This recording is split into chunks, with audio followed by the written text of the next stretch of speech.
Number 2 then, from the 2018 Advanced Higher Mathematics of Mechanics. Not shown here, this is a 7-mark question, partial fractions and integration employing the partial fractions. Should be a straightforward little question because you don't have to interpret and model a physical situation. You just do what you've learnt to do when you see this. And it's a particularly easy one because it's already factorised in the denominator and they're all distinct linear factors, so there's no repeated linear factors or irreducible quadratics. So straight away you can write that as, that'll break into some number over 1 plus x, plus some other number over 2 minus x, plus some other number over 3 plus x. And if you do that, you get the first mark.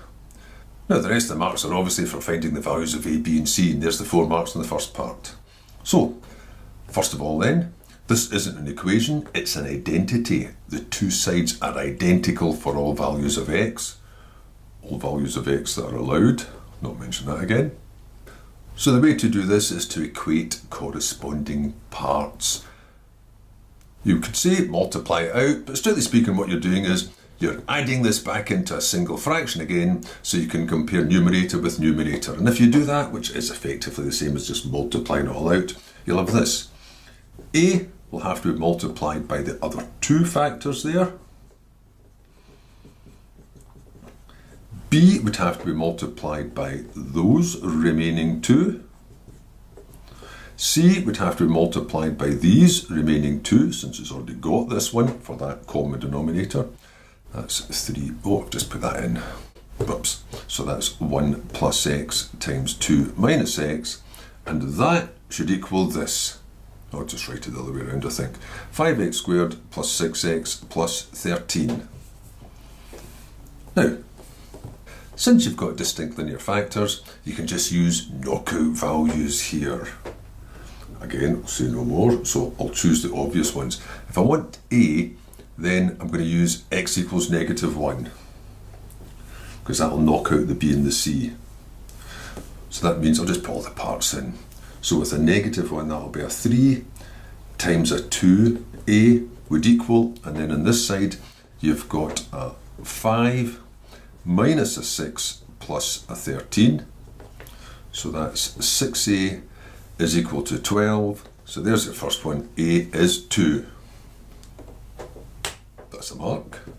Now to get b, I'll use x equals 2, because that'll knock out the other ones. So that'll leave me with, when x is 2, I'll have, again, 3 times 5b equals, now popping it into this, 5 4s are 20 plus 12 plus 13.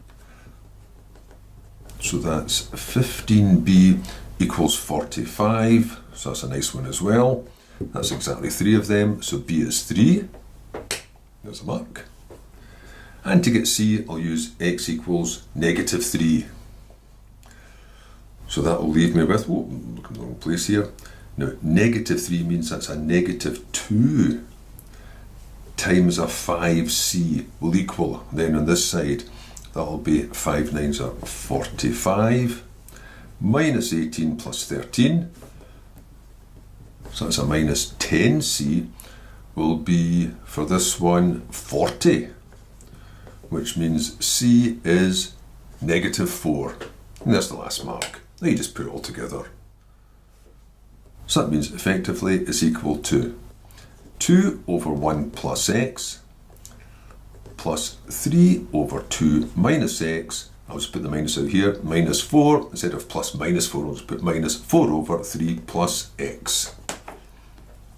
No more marks though, because the marks were for getting those 3 constants.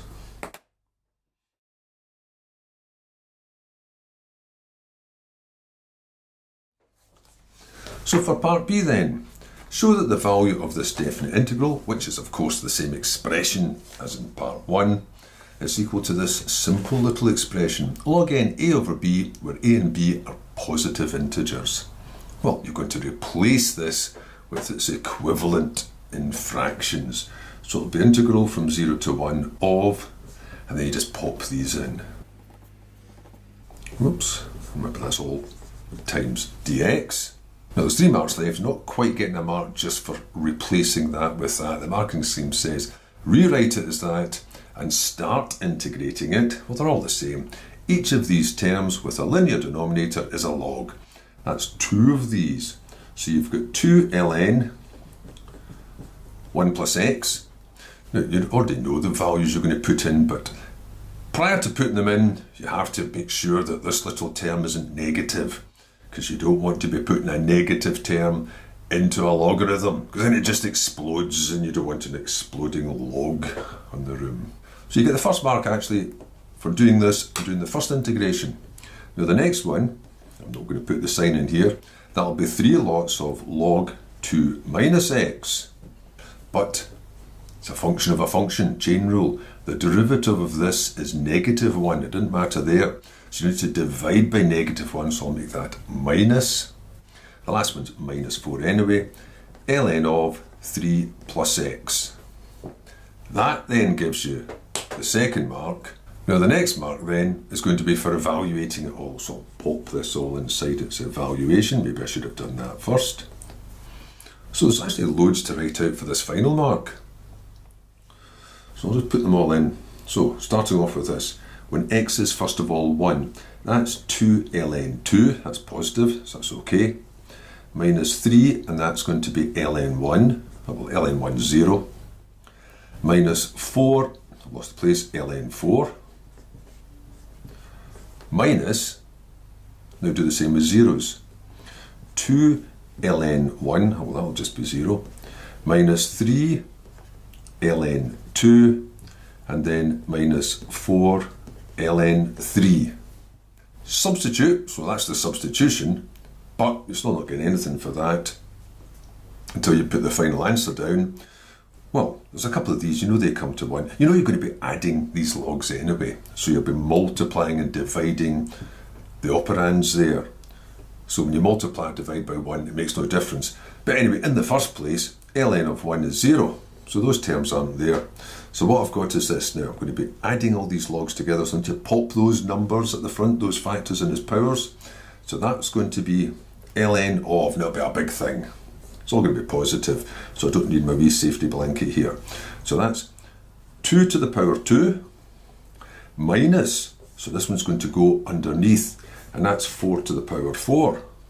Minus minus, this one's going to go on top, and that's going to be ln of 2 to the power 3. Minus minus, so that's positive, so this is going to go on top, and that's 3 to the power 4.